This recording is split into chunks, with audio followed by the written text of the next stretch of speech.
Hola, ¿qué tal, compañeros? Esperando que se encuentren muy bien el día de hoy. Les presentaremos nosotros el equipo 5, el tema de trombosis y tromboflebitis. Bueno, iniciaremos con la definición para poder diferenciar estas dos patologías. Iniciando con la definición de trombosis, la cual se entiende que es una formación de un trombo como consecuencia de las alteraciones en la constitución de la sangre, pero sin la existencia de inflamación de la pared de una vena. Por el contrario, la tromboflebitis va a ser la formación de un trombo, pero aquí sí va a haber inflamación de la pared de una vena.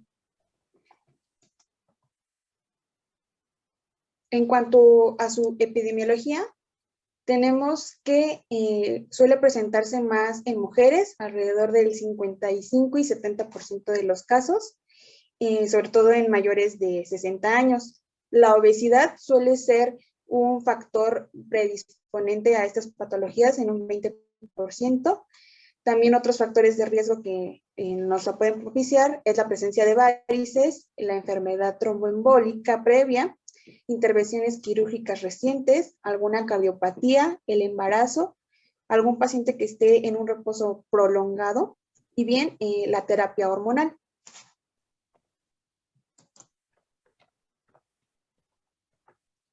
En cuanto a su anatomía del miembro inferior, tenemos que se va a dividir en superficial y profunda, iniciando con el pie, que pues se va a dividir en dos caras, en la cara plantar y la cara dorsal. En la cara plantar, las venas superficiales son de escaso grosor y son muy numerosas, formando entre ellas una red venosa, también conocida como suela venosa.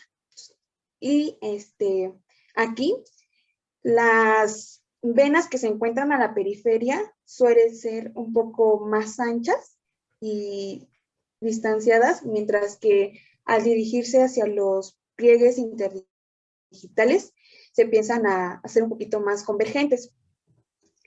En los bordes laterales del pie, estas venas, esta red venosa, va a desembocar hacia las venas marginales internas y externas.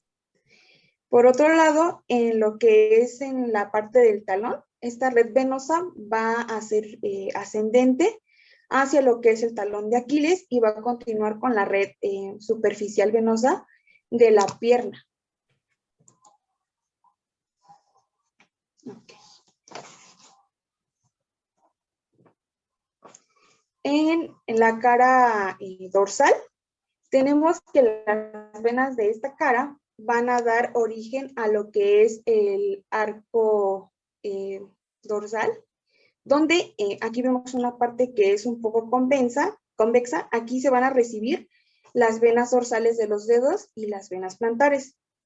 La vena dorsal interna y externa se van a unir con las venas marginales y estas a su vez van a dar origen a la vena safena interna y externa.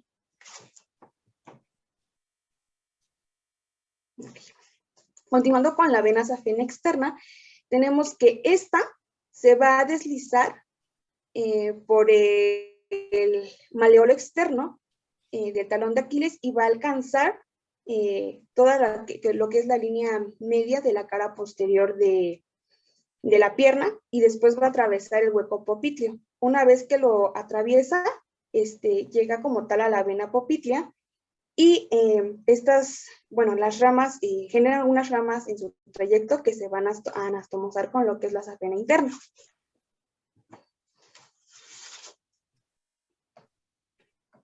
Ok. Aquí, ya en lo que es la safena interna, esta va a ser como tal la prolongación marginal de la vena marginal interna y de la porción interna de lo que es el arco dorsal. Esta se va a deslizar en la parte anterior del maleolo interno y va a ascender sobre la cara interna de la pierna. Esta va a atravesar lo que es el agujero que está limitado por el ligamento de Alan-Burns y una vez que lo atraviesa va a desembocar en la vena femoral y durante todo su trayecto se van a verter en ellas venas ya subcutáneas de la cara interna de la pierna y del muslo. Ok, aquí ya tenemos lo que es la circulación profunda, en las cuales aquí se caracterizan, bueno, destacan lo que es la vena poplítea.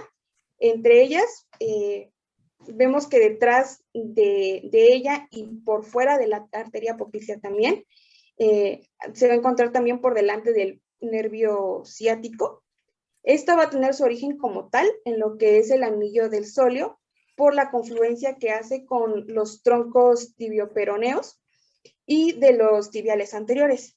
Después va a ascender hacia el anillo del tercer aductor y va a continuar por la femoral hasta llegar a lo que es el hueco popliteo. Y una vez que llega aquí, se van a unir a ellas las venas gemelas, las venas articulares y la vena safena externa. Sería lo que es la vena femoral. Esta va a ser la prolongación de la vena poplitea y se va a extender hasta continuar con la vena ilíaca externa. Esto ya posteriormente va a llegar a lo que es la parte media del muslo y va a quedar por detrás de ella, y en su trayecto igual va a recibir ramas arteriales colaterales de la vena femoral. Y bueno, ahora continuando con la etiología. Bueno, vamos a ver que aquí una de las causas que nos puede, o una tendencia que nos puede dar una trombosis, va a ser un fenómeno llamado trombofilia. Y bueno, ¿qué va a ser? Esta va a ser una situación en la que está latente la posibilidad de que se formen trombos, ya sean arteriales o venosos. Y bueno, estos estados trombofílicos se pueden dividir en hereditarios o adquiridos. Entre la trombofilia hereditaria se puede encontrar la deficiencia de antitrombina, también por la deficiencia de proteína C o S, también por una mutación del gen de protomina, entre otros. Y en el caso de la trombofilia adquirida, aquí, bueno, va a estar más relacionada, como ya se mencionó anteriormente, con los factores de riesgo. O sea, puede ser por una edad mayor a 45 años, obesidad, cáncer, insuficiencia cardíaca, embarazo y puerperio. Y también, como se mencionó, empleo de hormonales, o sea, anticonceptivos, entre otros. Y bueno, ya la clasificación según su etiología, se puede dividir como propios del sistema de coagulación y estados trombofílicos. En el caso de los propios del sistema de coagulación, aquí va a estar la trombofilia primaria y secundaria. En la trombofilia primaria se puede encontrar por el incremento del factor 7 de la coagulación o la deficiencia de antitrombina. En el caso de la trombofilia secundaria, ya va a ser igual como mencionamos anteriormente, más que nada por parte de una enfermedad de otro sistema, ya sea por un ejemplo sería un síndrome de anticuerpos antifosfolípidos o cáncer. Ya en el caso de los estados trombofílicos también se pueden encontrar agudos y crónicos. En los agudos se pueden encontrar traumatismos, coagulación intravascular diseminada, quimioterapia, etc. Mientras que en los crónicos, va a estar más asociado al cáncer o aterosclerosis.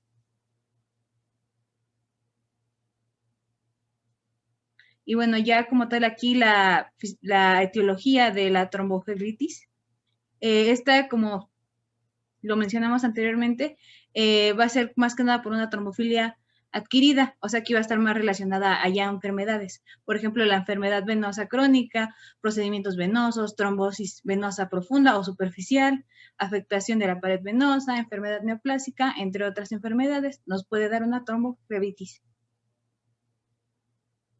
Y bueno, ahora vamos con la fisiopatología. Esta va a consistir más que nada en la tríada fisiopatológica de Virchow, que esta va a consistir primeramente por la lesión endotelial, la segunda va a ser por una alteración en el flujo sanguíneo normal y la tercera va a ser por una hipercoagulabilidad, como lo podemos observar aquí en la imagen.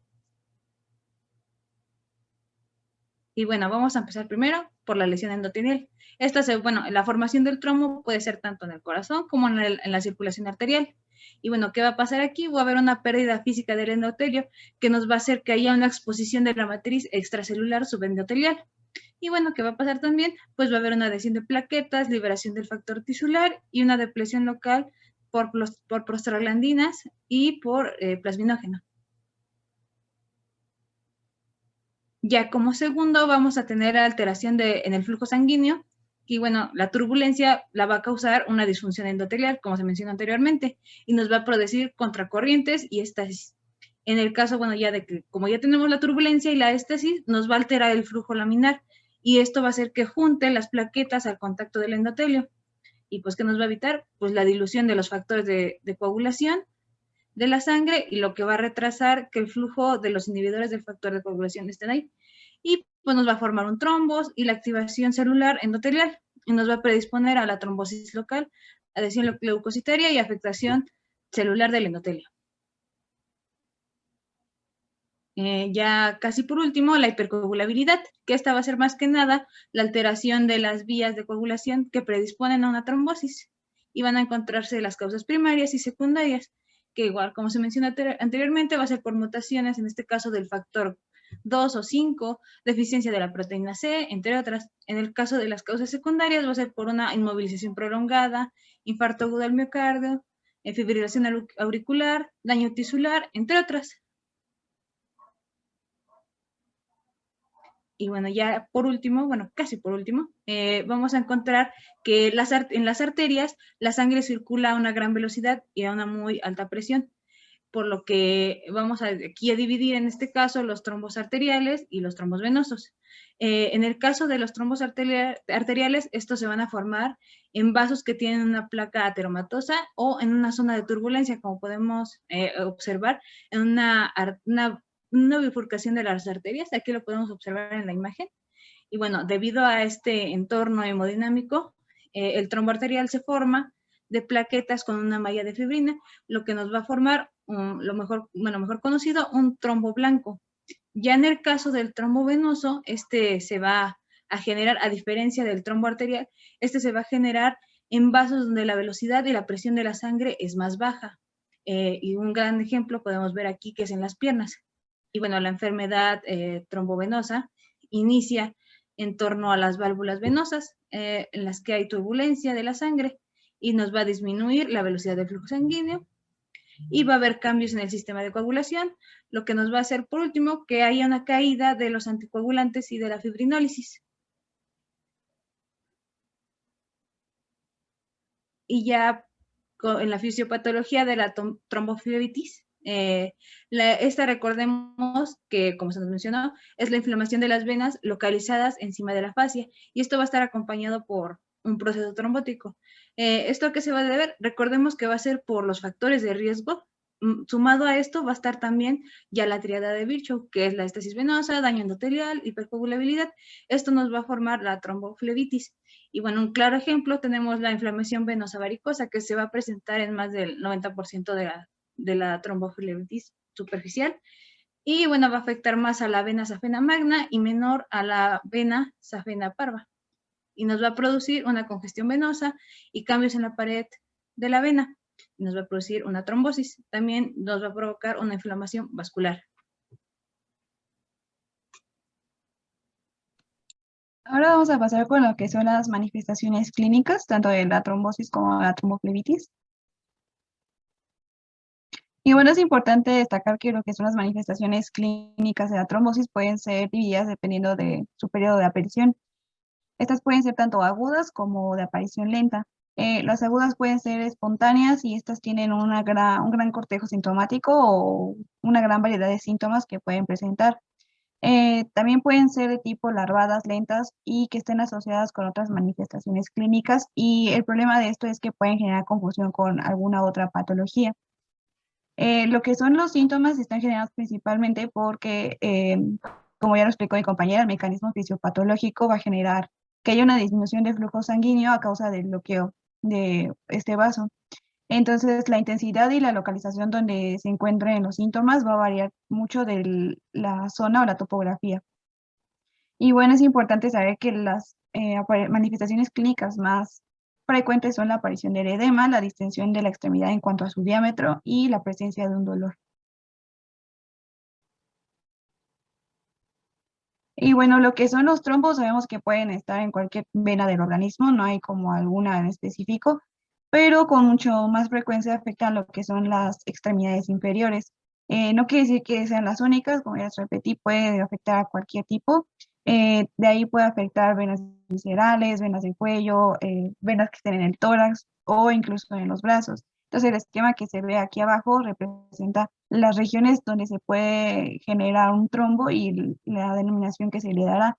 Por ejemplo, puede afectar a nivel de pulmón, puede afectar a nivel de la retina, también puede afectar en la mayoría de los pacientes lo que son las extremidades inferiores. Y en lo que es la región abdominal es importante porque puede ocluir lo que son venas mesentéricas, esplénicas, etcétera. Y ya pasando como tal a lo que son las manifestaciones, vamos a hablar de las más típicas en lo que son la trombosis venosa profunda. Entonces, lo más característico de estas manifestaciones es que la persona va a tener una presencia del aumento del diámetro de la extremidad muy evidente. Entonces, si vemos las imágenes, podemos observar cómo en comparación una extremidad con la otra, hay un aumento muy evidente de lo que es el diámetro. Esto va a ser generado también por la distensión de lo que son los tejidos y algo más característico también es la presencia de una coloración rojo-violácea que tiene un aspecto como brillante por lo mismo de esta distensión. Normalmente lo que son las trombosis van a afectar de forma unilateral, es decir, solo una extremidad. Y también podemos observar lo que es la elevación de la temperatura. Entonces, si tocamos al paciente, podemos sentir que está ligeramente más caliente una extremidad que la otra. Además de que se puede observar la aparición de red venosa superficial. Otra característica o manifestación clásica es lo que es el dolor. Este va a ser un dolor referido como profundo y la persona también puede tener la sensación de tensión.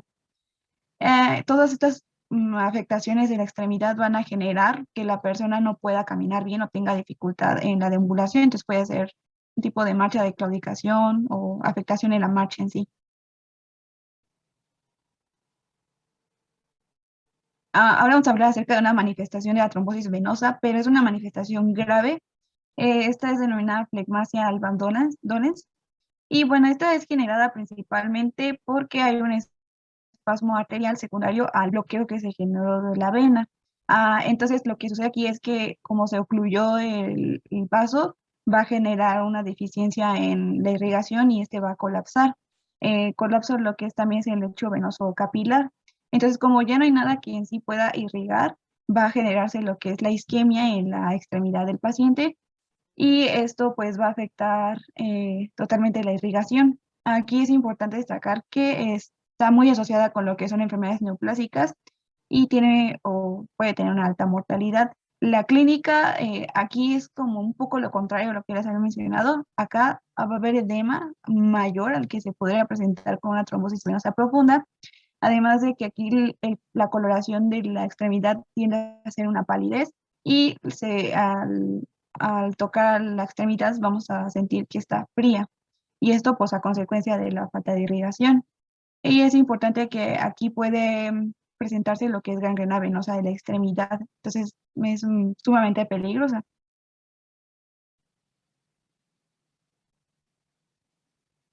Y vamos a hablar acerca del cuadro clínico, pero en referencia a la afectación de venas específicas. Entonces, el cuadro clínico más común es cuando se afecta a las venas femoropopítleas y distales. Es como lo más común. Entonces, algo importante destacar es que cuanto más proximal sea la oclusión venosa, mayor afectación habrá sobre el drenaje. Entonces, si la trombosis o el vaso está ocluido por debajo de la rodilla, la clínica va a ser muchísimo menor. Y si está pues por encima de esta, puede ser una clínica más evidente. Esto no quiere decir que si afecta a regiones inferiores o distales no haya clínica, es totalmente como muy variable en cada paciente. En el caso de la afectación de la vena poplítea, aquí el paciente puede generar o referir el dolor, congestión y empastamiento a nivel de lo que es los gemelos o el gastrocnemio, el músculo, y esto nos haría sospechar de una afectación a este nivel. En cambio, cuando se afecta la vena femoral, aquí la clínica suele ser ya más generalizada y afectar toda la extremidad o toda la pierna. Y aquí se puede activar la circulación colateral para compensar esto. Y cuando se afectan venas ilíacas, que son venas muchísimo más grandes, se puede afectar y generar una clínica más intensa y y muchísimo más presente. Y esto es porque hay una compensación de lo que es el bloqueo del drenaje.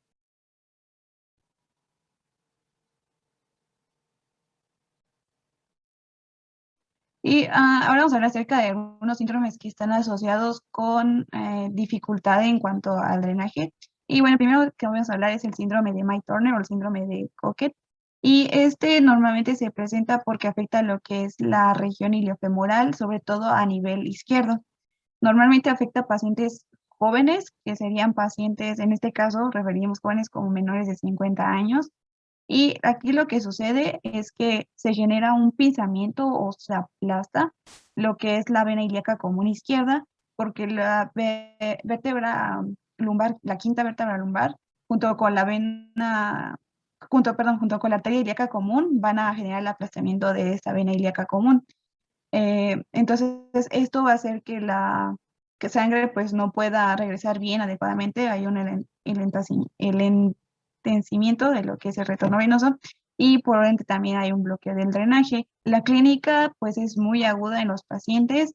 Se va a presentar un aumento del diámetro, como vimos en las anteriores diapositivas, y este aumento de diámetro se va a generar a nivel de la raíz del muslo.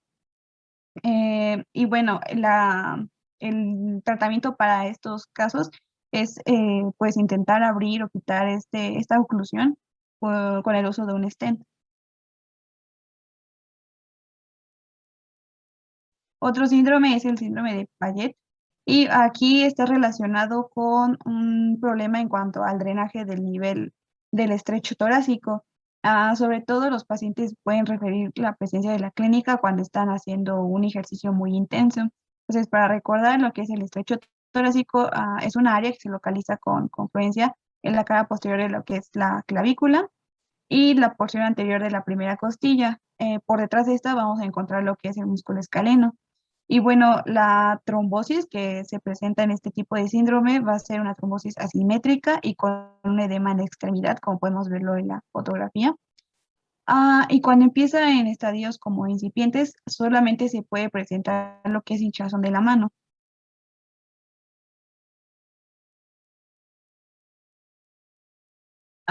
Y tenemos por último lo que es la trombosis venosa de las venas superficiales, que sus otros nombres serían tromboflebitis superficial o flebitis.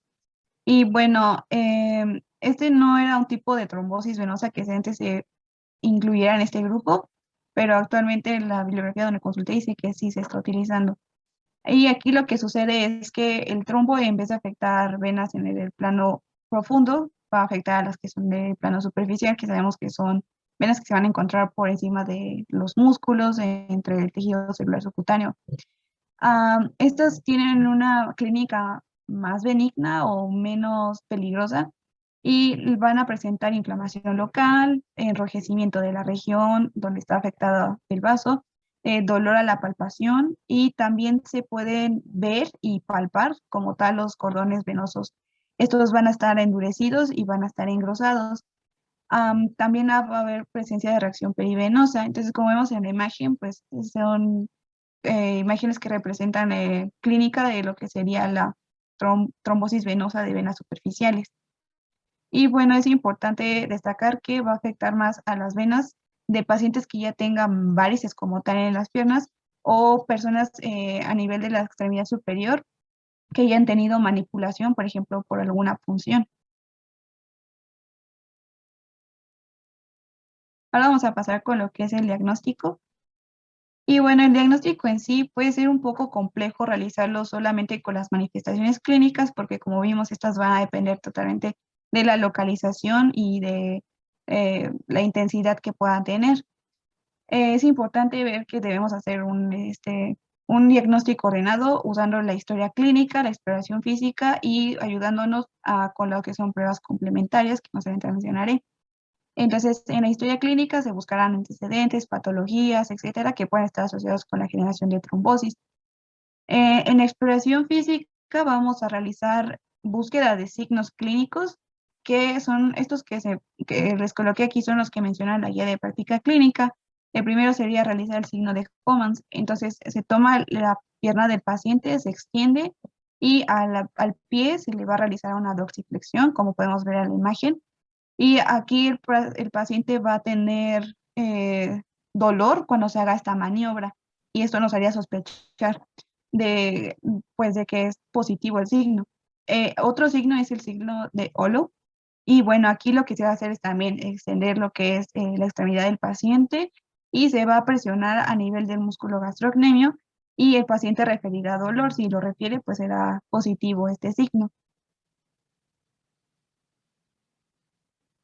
Y ya pasando como tal con las pruebas complementarias, podemos usar lo que es la escala de Wells, que bueno, es una escala que nos ayuda a saber si es probable o improbable que la persona esté pasando por un evento trombótico. Es un poquito como complicado que sea, o sea, no es como tan exacta, pero nos puede orientar. Y bueno, lo que hace esta escala es que da varios puntos a diferentes signos y síntomas, como lo podemos ver en el recuadro. Aquí se hace la suma de los signos y de los puntos, perdón, que se hayan obtenido, y dirá si es probable o improbable. Entonces, probable será cuando el paciente cuando el paciente se haya hecho una suma por arriba de 2 puntos o igual, y será improbable cuando sea menor a 2 puntos. Solo se puede aplicar en pacientes que son sintomáticos, que presentan clínica y que son ambulatorios, no pacientes hospitalizados ni algo por el estilo. Y normalmente esta escala no se puede aplicar o se debe excluir a las mujeres que están embarazadas, a pacientes que estén recibiendo un tratamiento con anticoagulante, que estén amputados de alguna extremidad, o bien que los que se sospecha de alguna otra enfermedad. Aquí podemos ver la escala, que es denominada escala de predicción de Wells, ese es su nombre completo, y como podemos ver menciona algunos puntos de signos y síntomas, y se le da un puntaje. Todos reciben lo que es un punto. Por ejemplo, si el paciente presenta cáncer activo, que esté recibiendo tratamiento para el cáncer en los últimos 6 meses previos, o como tal, que esté recibiendo un tratamiento paliativo, que tenga parálisis, inmovilización reciente con algún yeso, o, bueno, inmovilización como tal en la extremidad, que esté encamado, pero que lleve más de 3 días, etcétera. Entonces, a cada uno de los signos o síntomas o situaciones se le dará un puntaje y será la suma.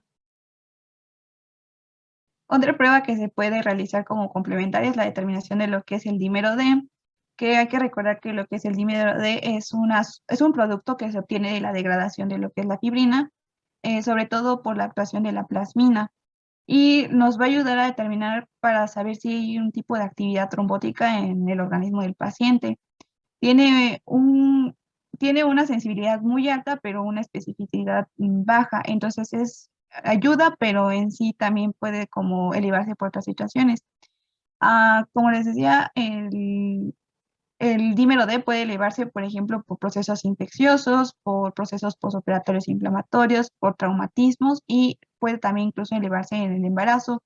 El valor normal de lo que es el dímero debe de oscilar entre 0,5 microgramos por mililitro.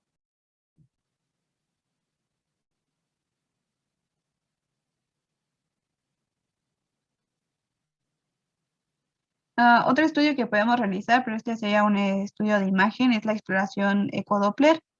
Y bueno, este tiene una sensibilidad elevada del 97%, pero y también tiene una especificidad, disculpen, del 99%. Entonces es un estudio muy efectivo. También la guía de práctica clínica nos marca que debe ser realizada en todos los pacientes que se sospeche de una trombosis.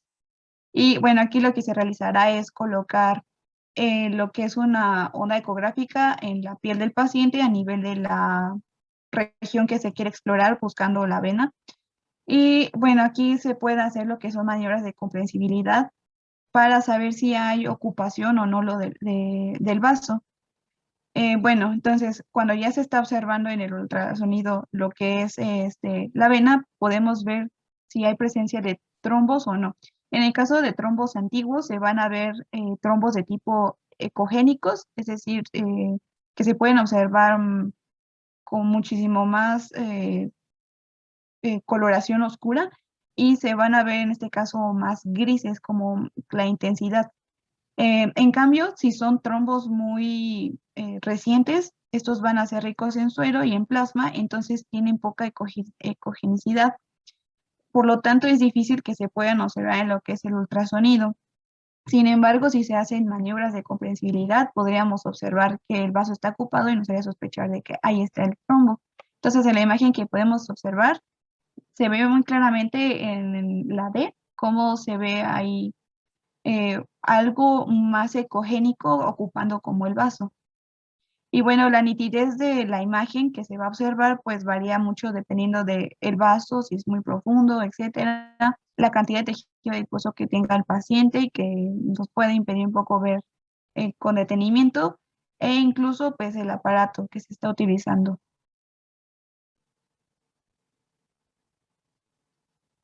Otro estudio que podemos realizar es la fibrografía de contraste. Y bueno, este es un estudio que no es de rutina, solamente se usará principalmente para pacientes que ya se quiera hacer como tal un tratamiento o que se quiera completar un estudio que ya se haya realizado de imagen previo. Puede usarse para cateterismo, parálisis del coágulo, para dilatación de lo que son las venas obstruidas, también para la implantación de lo que es el stent como tal, en zonas que estén muy estrechas o que tengan ya estenosis que pueden elevar el riesgo. Y bueno, aquí lo que se realizará es hacer un acceso percutáneo y se colocará lo que es un introductor pequeño. Por medio de este se va a colocar lo que es contraste yodado para poder observar como tal las venas. Y aquí lo que se hará es observar. En caso de que haya ocupación interior de la luz, se va a observar lo que son defectos de represión y estos defectos van a corresponder a lo que son zonas que tengan ocupación por un trombo y pueden ser más o menos evolucionados.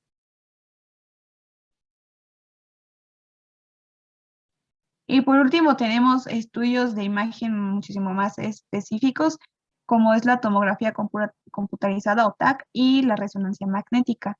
Entonces, lo que es la TAC, pues es un estudio que nos orientaría muchísimo a observar zonas que son difíciles o que son imposibles de ver, por ejemplo, con un ultrasonido.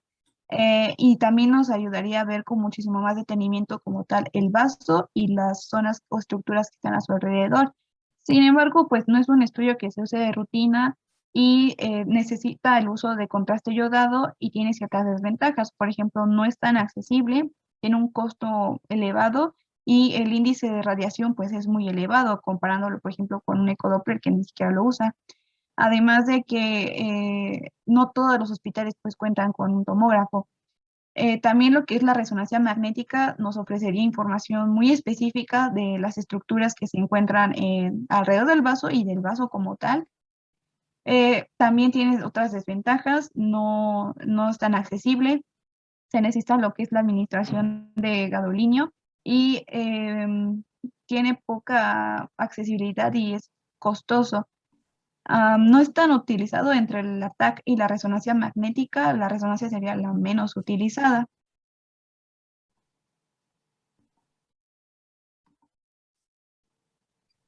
Ahora, empezando con lo que es el tratamiento, vamos a comenzar a ver las medidas generales. Estas medidas generales se le van a indicar a todos los pacientes, independientemente de la localización y del tamaño de la extensión del trombo. Se recomienda mantener una adecuada hidratación, que haya deambulación temprana en pacientes que hayan sido sometidos a una cirugía, que el paciente, que la persona eleve las extremidades a la altura de la cintura. Después vamos a tener a la terapia de compresión, dentro de la que vamos a encontrar a las medias de compresión graduadas. Como se va a recomendar que las medias abarquen toda la extensión de la vena afectada. Entonces, por lo tanto, se prefiere esta terapia con medias de compresión al vendaje elástico. También vamos a recomendar la colocación de compresas de frío y calor alternadas y el uso de AINES como son el ibuprofeno, el diclofenaco y el ketoprofeno. Esto nos va a ayudar a reducir la inflamación y el dolor que presentan los pacientes con esta patología. Ahora, para pasar al tratamiento anticoagulante, debemos ubicar la acción de cada anticoagulante en la cascada de coagulación. Empezando con las heparinas, estas van a inducir un efecto anticoagulante indirecto porque se van a unir a la antitrombina 3 y bueno, van a formar el complejo heparina-antitrombina. Vamos a recordar que la antitrombina 3 es un inhibidor fisiológico de la coagulación. Cuando está sola, por sí sola, la antitrombina va a ejercer un efecto lento para la inactivación de los factores de la coagulación. Pero cuando ya se forma el complejo de heparina-antitrombina, se va a incrementar la velocidad de la inactivación de los factores 9, el 10, el 11 y el 12. Y cuando se inactivan estos factores, pues se va a evitar la conversión de fibrinógeno a fibrina y por lo tanto no va a haber un coágulo. En el caso de lo que es la heparina de bajo peso molecular y el fondaparinux, estas van a ejercer estas más bien no van a actuar sobre la trombina, sino que por medio de la antitrombina, van a inhibir selectivamente al factor 10 activado. En el caso del fondaparinux, lo va a hacer 300 veces más rápido que cualquier otra heparina. Y esta inhibición selectiva del factor 10 activado nos va a permitir un menor riesgo de hemorragias. Empezando con las heparinas la heparina estándar o heparina no fraccionada. Esta se va a utilizar en pacientes que tengan tromboembolismo venoso, que tengan tromboembolia pulmonar, angina inestable, para prevenir un infarto agudo de miocardio, en pacientes que se sometan a hemodiálisis y en pacientes que tengan insuficiencia arterial aguda de extremidades. El tratamiento con heparina no fraccionada va a ser de elección en pacientes con alto riesgo de sangrado, a comparación con lo que son las heparinas de bajo peso molecular, porque estas heparinas no fraccionadas nos van a permitir una mayor rapidez en lo que es la reversión de la anticoagulación. Dentro de los efectos secundarios más frecuentes que tienen las heparinas no fraccionadas son los sangrados, la osteoporosis, la trombocitopenia inducida por heparinas y la urticaria, y en caso de que ésta se aplique vía intramuscular, nos va a provocar un hematoma en la zona de aplicación que posteriormente nos va a progresar con una necrosis cutánea. Por lo tanto, su vía de administración es intravenosa. Se va a... en pacientes con trombosis venosa profunda o tromboembolismo pulmonar, se va a iniciar el tratamiento por medio de un bolo inicial de 80 unidades sobre kilogramo o 5,000 unidades. Y después se va a continuar con una infusión continua de 18 unidades por kilogramo por hora o 1,300 unidades por hora, por lo menos por 5 días. Este tratamiento va a tener un ajuste de dosis de acuerdo al tiempo de tromboplastina activada, el cual se debe mantener al doble del valor normal, que es de 25 a 35 segundos.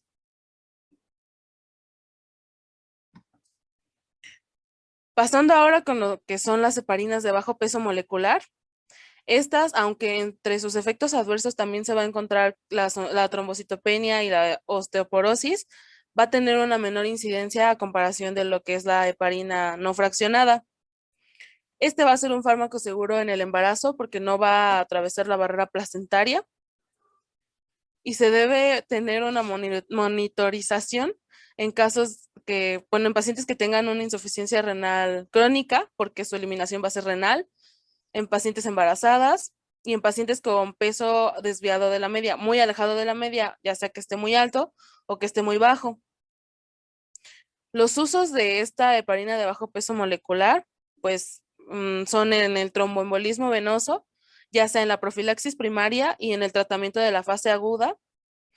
Se van a indicar también en la prevención de la coagulación del circuito extracorpóreo en pacientes que tengan hemodiálisis y en pacientes que tengan síndrome coronario agudo.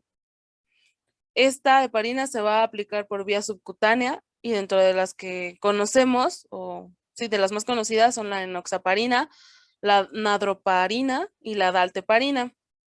La más utilizada va a ser la enoxaparina en trombosis venosa profunda y en embolia pulmonar. Se va a administrar a dosis de 1 miligramo por kilogramo cada 12 horas o 1.5 miligramos por kilogramo cada día. Esto por lo menos por 5 días también. Ahora hablando de la Fondaparinux, esta es una heparina sintética. Su vía de administración también va a ser subcutánea, como con la heparina de bajo peso molecular. Esta se va a ocupar en la tromboprofilaxis primaria después de una cirugía ortopédica mayor, ya sea de articulación de cadera o de rodilla. Se va a administrar a dosis de 2.5 miligramos al día. Y en tratamiento de trombosis venosa profunda o embolia pulmonar aguda, se va a dar de acuerdo al peso. En pacientes que tengan peso menor a 50 kilogramos, se va a administrar 5 miligramos al día. En pacientes que tengan un peso mayor de 50 kilogramos, vamos a administrar 7 miligramos al día. Y en pacientes que sobrepasen los 100 kilogramos, ya se va a ocupar 10 miligramos por día. Ahora vamos a pasar a la actividad que tienen los anticoagulantes cumarínicos, también llamados antagonistas de la vitamina K o anticoagulantes orales. Sabemos que la vitamina K nos va a ayudar a añadir lo que son grupos carboxilo a ciertos factores de la coagulación. Los factores de la coagulación a los que se agregan los grupos carboxilo en este caso son el 2, que es la protrombina, el 7, el 9 y el 10. También va a añadir grupos carboxilo a las proteínas S y C. Cuando esto ocurre que se agreguen los grupos carboxilo, la vitamina K se va a oxidar y entonces va a entrar en acción lo que es la enzima epóxido reductasa, que nos va a volver a reducir a la vitamina K pasando otra vez a su forma activa. Entonces, lo que va a hacer la acenocumarina en este caso es inhibir la enzima epóxido reductasa, que como ya había mencionado es la que cataliza la reducción nuevamente de la vitamina K, y por lo tanto pues no va a haber síntesis de los factores de coagulación que ya les había comentado, el 2, el 7, el 9 y el 10. La warfarina lo que nos va a hacer es impedir la reactivación enzimática de la vitamina K oxidada, es decir, que la vitamina K se vuelva a reducir. Por lo tanto, esto nos va a conllevar a una depresión de vitamina K en el organismo y en consecuencia se va a inhibir la síntesis de los factores el 2, el 7, el 9 y el 10 y también se va a inhibir la síntesis de las proteínas S y C, solo en el caso de la warfarina. Los cumarínicos, como pues ya les había dicho, también se conocen como anticoagulantes orales porque su vía de administración es oral. Se va a administrar en conjunto con heparina. En el caso de la warfarina vamos a administrar de 2.5 a 5 miligramos al día. Y en el caso de la acenocumarina vamos a administrar de 2 a 4 miligramos al día. Esto va a ser por 3 a 5 días hasta que se alcance un INR de 2 a 3. El objetivo principal de la terapia con cumarínicos va a ser prolongar el tiempo de protrombina. Esto se va a medir de acuerdo al INR, que es la razón internacional normalizada, que como ya les dije, tiene que alcanzar un valor de 2 a 3. Este valor de INR lo obtiene cada laboratorio con sus propias técnicas, así que en cada uno es distinto. Estos cumarínicos no se van a administrar durante el embarazo porque son teratogénicos. Nos van a ser muy útiles en lo que es el tratamiento a largo plazo de la trombosis venosa profunda y de la embolia pulmonar, en la prevención de la trombosis de válvulas cardíacas mecánicas y en la prevención del infarto cerebral por fibrilación auricular. Dentro de los efectos adversos más frecuentes son la hemorragia, la alopecia y la necrosis cutánea inducida por estado de hipercoagulabilidad.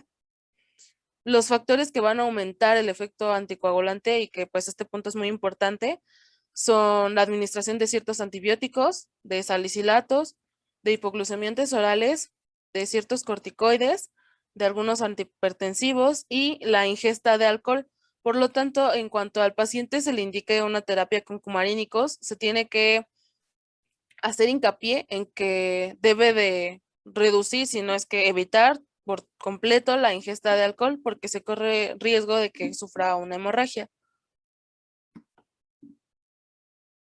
Y ya por último, tenemos a los últimos dos anticoagulantes, el rivaroxaban, que va a ser un inhibidor del factor 10 activado, y el dabigatran, que nos va a inhibir a la trombina, que es el factor 2 activado.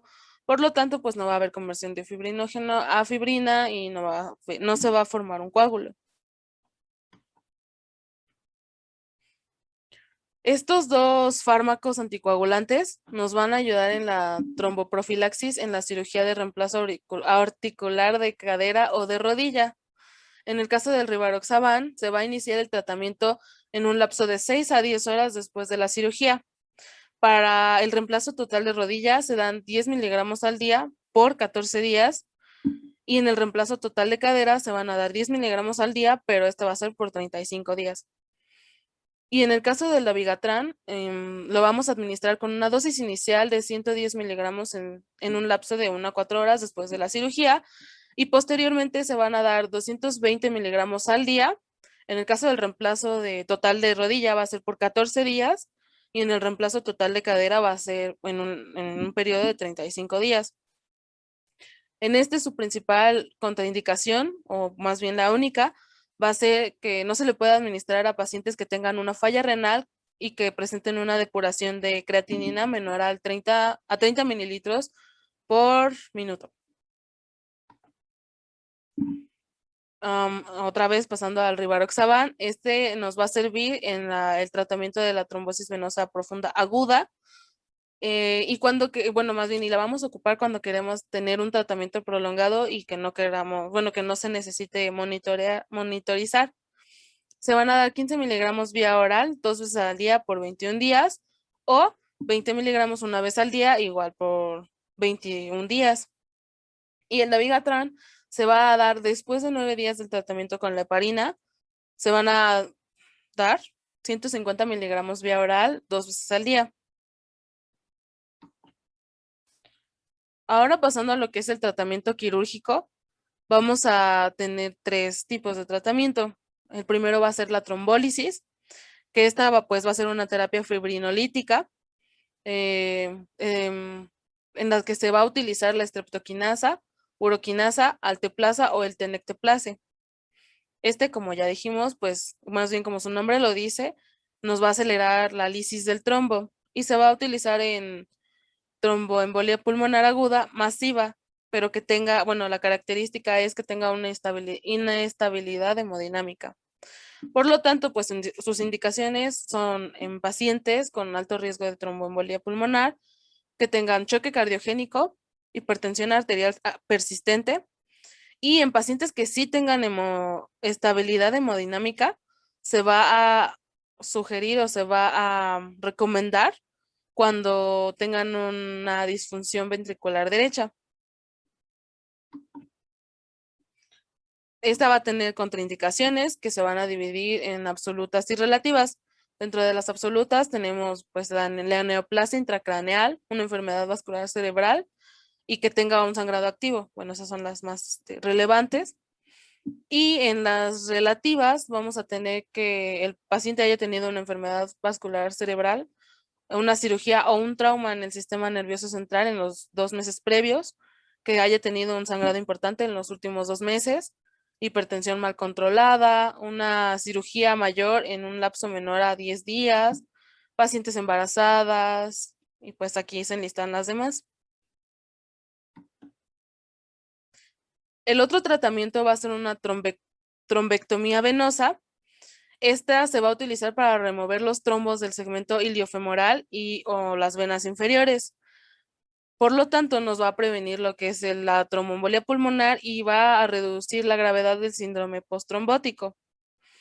Se va a indicar a pacientes que no se puedan realizar una trombólisis directa por catéter, en pacientes que la trombosis iliofemoral sea extensa y que se sospecha que la pérdida de la extremidad es inminente, como nos lo había comentado mi compañera, en la flegmasia cerulea dolens. Y esta cirugía sobre todo se va a reservar en, pues, en lo que son pacientes jóvenes. Aquí vamos a utilizar lo que es el catéter de Fogarty. Y por último, en el tratamiento quirúrgico tenemos la embolectomía percutánea. Esta se va a indicar en pacientes que tengan una tromboembolia pulmonar aguda masiva, en pacientes que ya tengan una contraindicación para trombólisis, en pacientes que tengan choque cardiogénico, que no hayan tenido respuesta a tratamiento previo, como lo es la anticoagulación o la trombólisis. Aquí también se va a ocupar el catéter Fogarty, y la diferencia pues entre la embolectomía y la trombectomía va a ser que pues la embolectomía es disolver un émbolo que ya se desprendió del trombo previamente, que pues normalmente se encuentra en las venas de los miembros inferiores. Y pues el émbolo normalmente lo vamos a encontrar ya provocando una tromboembolia pulmonar. Ahora continuamos con las complicaciones. Tenemos que las dos principales complicaciones de estas patologías es el síndrome postplevítico o posttrombótico y el embolismo pulmonar. Primero tenemos al síndrome postplevítico, que este viene siendo una secuela de una trombosis venosa previa en los miembros inferiores.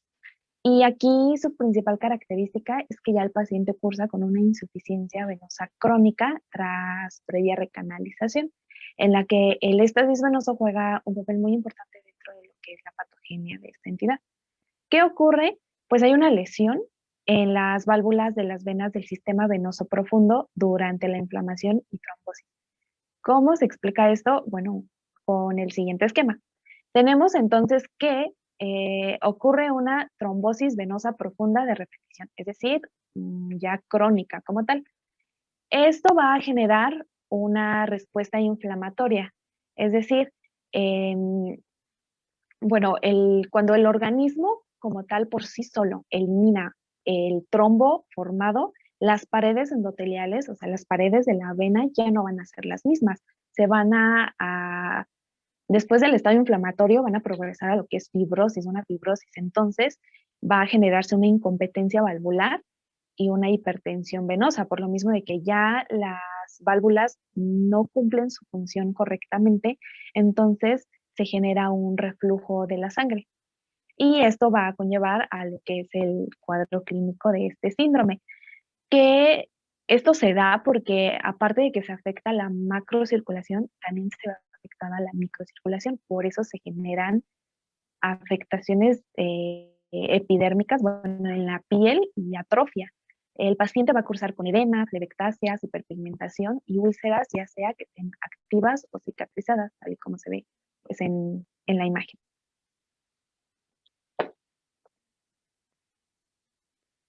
Ahora bien, la segunda complicación es el embolismo pulmonar. Este representa un riesgo elevado para la vida. ¿Por qué? Porque tiene repercusiones importantes a nivel pulmonar y a nivel del corazón. Que, bueno, como definición, el embolismo pulmonar o tromboembolia pulmonar se refiere a la emisión de pequeños émbolos que se van a desprender del trombo principal, provocando así una obstrucción, ya sea parcial o total, del lecho vascular de la arteria pulmonar. Esto, como les había comentado, va a traer repercusiones. Dentro de las pulmonares tenemos que va a existir hipoxemia, se va a retener CO2. Si es un tromboembolismo pulmonar grave, va a dar como resultado hipercapnia. La hipertensión pulmonar que ya está presente suele ocasionar insuficiencia del ventrículo derecho aguda, que con frecuencia esto va a conllevar al fallecimiento del paciente. Ahora bien, dentro de las cardíacas va a existir un incremento en la presión en la arteria pulmonar que va a conllevar a un incremento en la poscarga del ventrículo derecho. Todos estos fenómenos que ocurren en el corazón va a provocar que este mismo supere su capacidad que tiene de adaptación y va a culminar de igual forma en el fallecimiento del paciente. Por eso representa un riesgo elevado para la vida, que es algo muy importante de prevenir dentro de los pacientes que ya cursan con trombosis.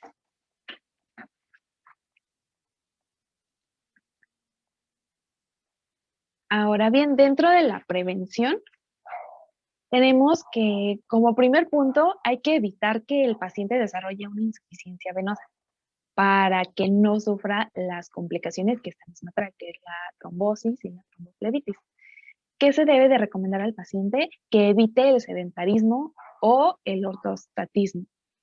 Es decir, que esté mucho tiempo de pie y mucho tiempo acostado. Eso es uno de ambos en exceso es malo. O sea, más de 2 horas no es recomendable que la persona permanezca acostada o de pie. Es importante también recomendar que la persona eleve 15 centímetros los pies en la cama en un tiempo aproximado de 10 a 20 minutos para así ayudar al retorno venoso. Es importante también que controle su peso, como en la mayoría de las patologías, para evitar que como tal el paciente sufra alguna de tantas, en este caso trombosis, bueno, insuficiencia venosa, trombosis y las complicaciones que deriven de esta, es cuidar la dieta y realizar ejercicio. Con la dieta es evitar el consumo en exceso de azúcares, de sal, de grasas, el ejercicio que lo debe de realizar diario, dedicarle un tiempo al día únicamente a realizar ejercicio, y esto va a llevar a que la persona pueda conservar su peso ideal. ¿Por qué? Porque en dado caso de que ya la persona tenga insuficiencia venosa, el peso corporal excesivo va a incrementar lo que es la presión dentro de las venas, y eso va a agravar su estado, lo que va a derivar en que eleve el riesgo en que esta persona curse ya con insuficiencia venosa crónica y, y sufra las complicaciones, que es trombosis, tromboflebitis. Es importante recomendarle a las mujeres que no usen tacones altos ni tampoco planos. Lo ideal se recomienda, de acuerdo a la guía de práctica clínica, que sea de 3 centímetros o menos. Tampoco debe de vestir ropa o calzado muy ajustado. ¿Esto por qué? Porque va a cargarle más trabajo a lo que es las venas, las válvulas, para poder regresar la sangre al corazón. Va a realizar un trabajo de más, y eso con el tiempo va a llevar a una insuficiencia venosa de las válvulas. Si ya el paciente cursa con una insuficiencia venosa y además crónica, pues es importante entonces ahora prevenir la formación de trombos, que desarrolle trombosis. ¿Esto cómo? Pues promoviendo la movilización y el realizar ejercicios de miembros inferiores, porque se ha comprobado que la inmovilización incrementa de hasta 10 veces el riesgo de sufrir trombosis venosa profunda. ¿Qué se le debe de indicar al paciente que haga? Bueno, son ejercicios que se realizan acostado y de pie, que se muestran en la siguiente imagen. ¿Qué debe de hacer?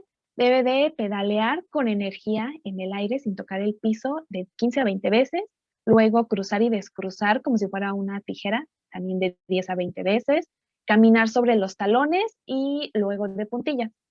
Acostado va a mover cada pierna en forma de círculo durante 10 veces, luego va a flexionar y extender los pies durante 20 veces, y después va a ponerse de puntillas y talones de forma alternada y va a caminar así las veces que él desee, y finalmente va a abrir y cerrar los pies, como se muestra en la imagen. Para aquellas personas que estén o se dediquen a un trabajo que les exija el estar sentado la mayor parte del tiempo, también hay ejercicios que lo pueden realizar desde su silla de trabajo, como los que puse en la imagen de al lado, que el paciente debe de empezar primero sentado en posición vertical, cómodo, luego va a reposar los pies en el suelo y los va a estirar apuntando los dedos hacia arriba y luego hacia abajo. Esto lo va a repetir tantas veces como él guste. Posteriormente, debe doblar su torso ligeramente hacia adelante y agarrarse una rodilla, como se muestra en la imagen, con las manos. Luego va a elevar la rodilla hacia el pecho poco a poco o durante unos segundos y luego la va a soltar. Se va a colocar, va a colocar el pie de nuevo en el suelo y va a continuar con la otra pierna y va a repetir el movimiento un aproximado de 5 veces por cada pierna. Y ya finalmente va a situar las manos bajo un muslo y lo va a elevar poco a poco hacia su pecho. Va a girar el tobillo en movimientos circulares durante 5 segundos antes de que lo vuelva a colocar otra vez en el piso de abajo. Y va a continuar con la otra pierna y también lo va a repetir durante 5 veces con cada una. En los pacientes inmovilizados se recomienda también que hagan ejercicios, ya sea con ayuda de un familiar, si es que están en casa o en el ambiente hospitalario con ayuda de un profesional.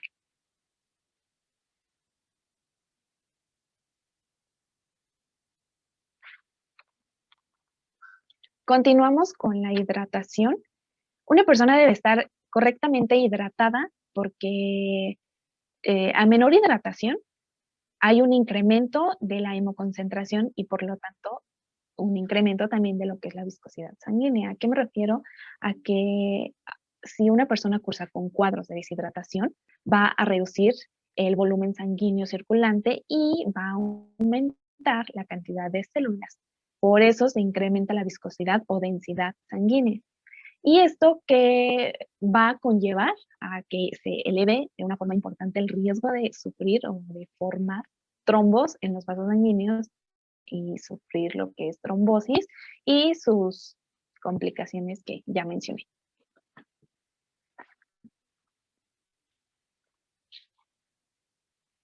Otra forma de prevenir la formación de trombos es el uso de medias de compresión elástica graduada. ¿Por qué? Porque estas lo que hacen es que disminuyen la dilatación venosa y esto va a favorecer el flujo de retorno. El grado óptimo de presión que se recomienda para personas que no cursan como tal con cuadros graves de insuficiencia venosa es de 18 milímetros de mercurio a nivel del tobillo. La compresión siempre va a ser de más a menos, es decir, del tobillo hacia lo que es la cintura. Tenemos diferentes tipos de medias y de acuerdo al paciente, a su caso en particular, se va a recomendar este tipo de medias. Primero tenemos las medias de descanso. Estas son de compresión ligera, son más que nada preventivas en personas con piernas cansadas, pero sin gradiente decreciente. Estas medias no lo van a tener. Así que no están indicadas en patología venosa como tal, solo es de forma preventiva. Luego tenemos las medias antiembólicas. Estas también son de compresión ligera, pero están diseñadas específicamente para pacientes encamados. Y finalmente las medias de compresión, estas sí van a tener un gradiente decreciente y van a ser de elección en pacientes que tengan insuficiencia venosa crónica. El gradiente de compresión debe ser el de 65 a 75% en la pantorrilla, referido al valor del tobillo que se toma como tal de referencia, que ese se maneja un 100%. Como les había dicho, la compresión va de menos a más. Entonces, ahí se ve en la imagen, el tobillo se maneja un porcentaje del 100% y a nivel de lo que es la pantorrilla se marca un 70% y ya hacia más arriba, la cintura, el muslo, ya es un 50%.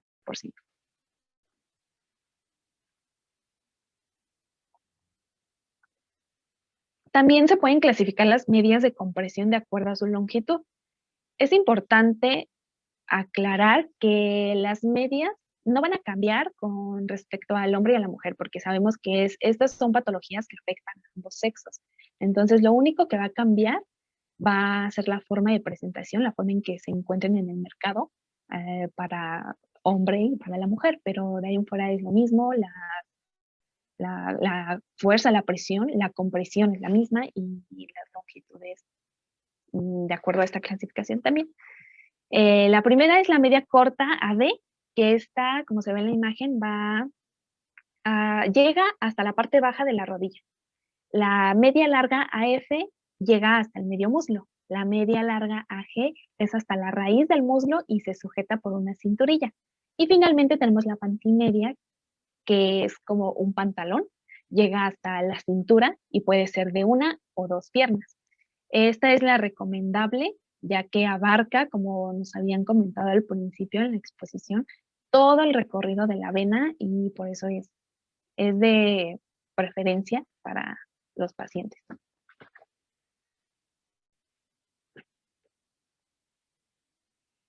Y finalmente la otra clasificación es de acuerdo a la presión que tiene cada clase, que son 4.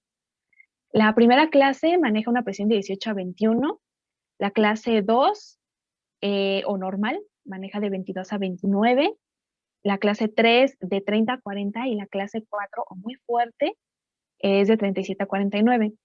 Estas presiones se van a recomendar, se van a indicar de acuerdo a cada caso, como les había comentado, y a un lado en esta tablita les puse las indicaciones de cada clase de media compresión a los pacientes.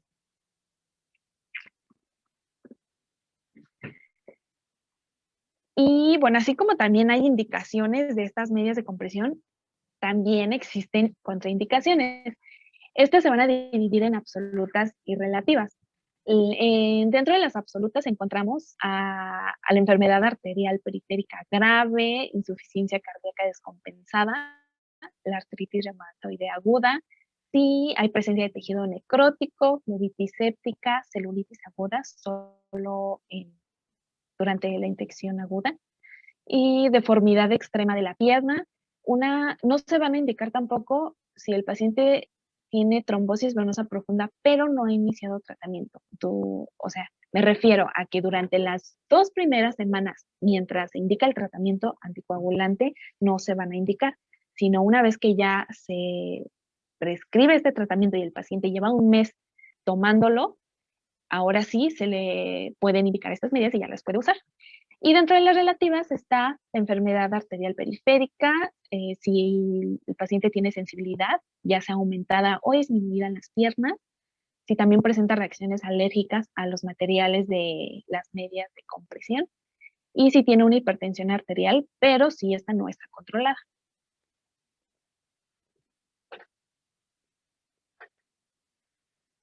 Pasamos a la colocación. Es importante aclararle al paciente cómo se deben de colocar estas medias porque surgen en la mayoría muchas dudas y no lo hacen de una forma adecuada, lo cual va a repercutir y no va a funcionar como se espera estas medias. Se deben de colocar antes de levantarse de la cama por la mañana. ¿Eso por qué? Porque el edema en los miembros inferiores es muchísimo menor a esta hora.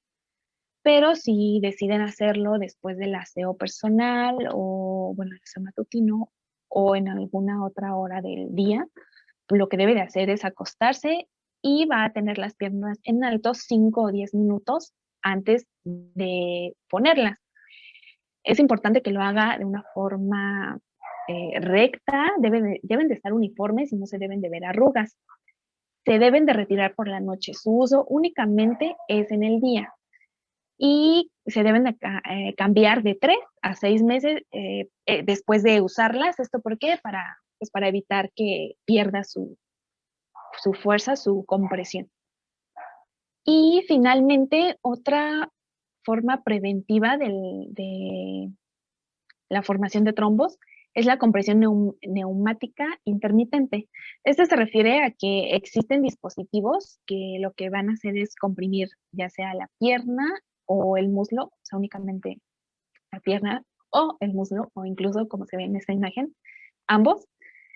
Y lo van a hacer durante 10 segundos por minuto. Y todo esto, este mecanismo que hacen estos dispositivos, lo que va a llevar es que va a favorecer a la fibrinólisis, pero también se le ha encontrado otro uso que ayuda a la cicatrización de las úlceras de la pierna y esto lo hace de una forma más efectiva que cualquier otra compresión. Su uso es más hospitalario, pero sin embargo también están a la venta al público y los pacientes en cama los pueden utilizar, sus familiares lo pueden poner, pero siempre y cuando sea por orden médica. Y bueno, esto sería todo de nuestra parte. Gracias por su atención.